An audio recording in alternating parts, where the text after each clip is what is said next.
Իսկ դու արդեն որոշել ես, թե որ երկրներ պիտի այցելես 2025 թվականին։ Եթե դու էլ ես հոգնել օրեր շարունակ հարցումների անպատասխան մնալուց, դիմիր Travel with N տուրիստական գործակալություն, սպասեցնել չեն տա, անմիջապես կստանաս լավագույն առաջարկները, տուրփաթեթներ, ավիատոմսեր, հյուրանոցների լայն ընտրանի, էքսկուրսիաներ, սոցփաթեթի սպասարկում եւ ամենակարևորը 24/7 ձևաչափով բարեհամբույր սպասարկում։ Travel with N 095 89 20 48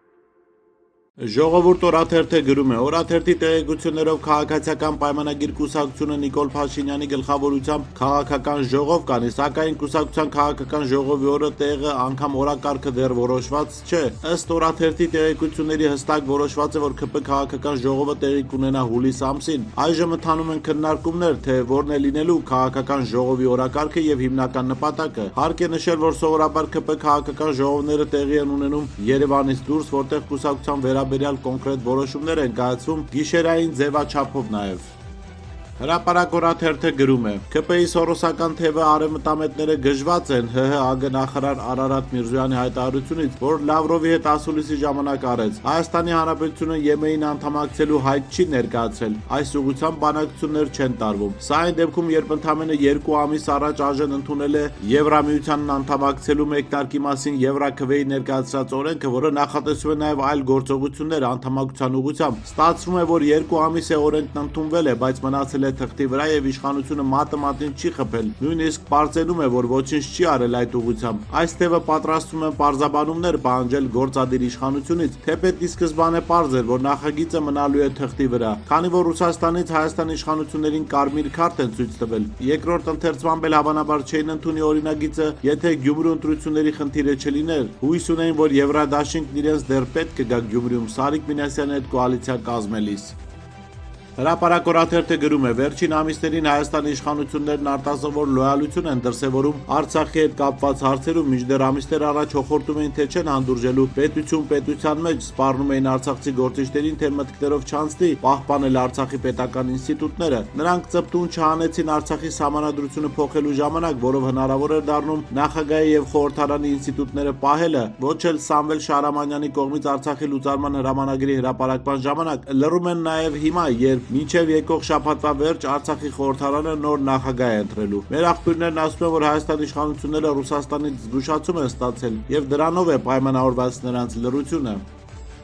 Հրապարակ օրաթերթը գրում է. Սերգեյ Լավրովը Հայաստան կատարած այցի ընթացքում հյուրընկալվելով Սլավոնական համալսարանում բավական բաց զրույց է վարել հայ-ռուսական հարաբերությունների մասին։ Ներկաներից մեկը պատմեց, որ բոլոր հարցերին ի պատասխան Լավրովը կրկնել է այն միտքը, թե թյուր է հայաստանյան տպավորությունը, որ ռուսներն են Ղարաբաղը հանձնել։ Ասել է, որ իրենց համար էլ անսպասելի էր, երբ Փաշինյանը 2022 թվականին Պրահայում հայտարարել է, որ Ղարաբաղի հարցի լուծումը տեսնում է Ալմա-Աթայի հռչակագրով, ըստ որի 1991-ից ԼՂՀ-ն Ադրբեջանի մաս է կազմում։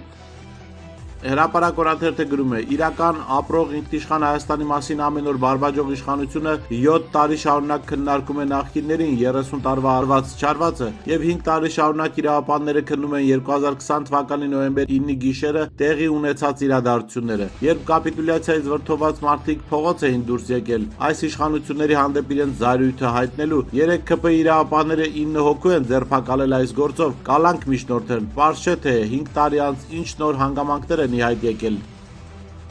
Ժողովուրդ օրաթերթը գրում է. Հայաստանի պետական հետաքրքրությունների ֆոնդ ՓԲ-ի գոյության ընթացքում 2019-ից 23 թվականներին պետբյուջեից արված հատկացումները ընդհանուր առմամբ կազմել են 25 միլիարդ դրամ եւ արդյունքում ԱՆԻՖ-ը 5 տարի գործելուց հետո լուծարվել է, իսկ հետևանքները մինչեւ այժմ քերվում են ՀՀ պետական բյուջեից։ 2024 թվականի հունիսին պաշտոնապես հայտնի էր դարձել, որ կառավարությունը որոշել է 1.7 միլիարդ դրամ ուղղել Հայաստանի պետական հետաքրքրությունների ֆոնդ ԱՆԻՖ-ի պարտավորությունների մարմանը։ Համապատասխան որոշ որպես չզեկուցվող հարց էր ներառվել հունիսի 27-ի կառավարության նիստի օրակարգում։ Երեկ էլ կառավարությունը հաստատեց 84.5 միլիոն դրամ ՀՀ պետական բյուջեից կհատկացվի սնանկացած եւ սկանդալի մեջ հայտնված ԱՆԻՖ-ի պետական ընկերության շահութահարկը վճարելու համար, այսինքն ձախողված ծրագրի ամբողջական հետևանքները դեռ չեն կրել։